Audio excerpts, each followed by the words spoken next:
Hi, I'm Meghan Kelly, Director of Child Life and Creative Arts Therapy for the Children's Hospital at Montefiore. I began my collaboration with Musicians on Call about 16 years ago with the original musician on call, Kenley Mattis, but I'm going to get back to him in a minute. If I had to pick my favorite MOC moment, it would be impossible because I have so many. Like the time that Gavin DeGraw came to visit and he was singing for this mom and a toddler on her lap, and all of a sudden Mom looked over at me and whispered, "He sounds just like that guy on the radio." And I was like, he is that guy on the radio. And she almost fell out. It was so great. And then there was the day the Crowley Brothers came. The Crowley Brothers, they live in my hometown. I didn't even know they were musicians on call. These great young teenage boys who came out and sang for the kids. And all the families were so impressed. You know, here's these teenagers giving up their free time to come and sing and brighten their day. Or there was the time that Rachel Platten came, and it happened to be a day when one of our bone marrow transplant patients was getting released from the hospital after a couple of months in isolation. Can you imagine coming out of your room to your discharge party and there's Rachel Platten singing the fight song? It was amazing. But now let's talk about Kenley Mattis. He's a really special guy.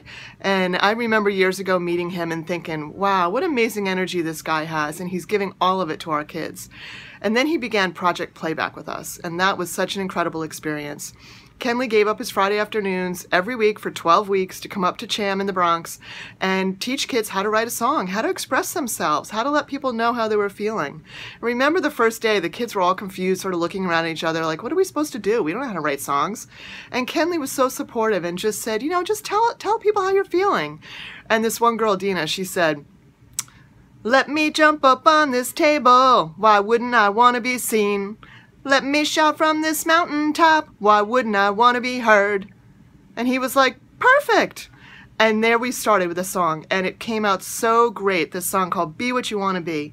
I still listen to it now. When I need to pick me up, I pop that CD in my computer at work, and I listen to it because it makes me remember how important it is to keep music in your life, and that it really can help you heal and recover from life's challenges. So thank you so much, Musicians on Call, for giving everything that you have to our hospitals and our children and our families, and we really appreciate everything you do to bring the healing power of music to hospitalized children. Thanks, MOC.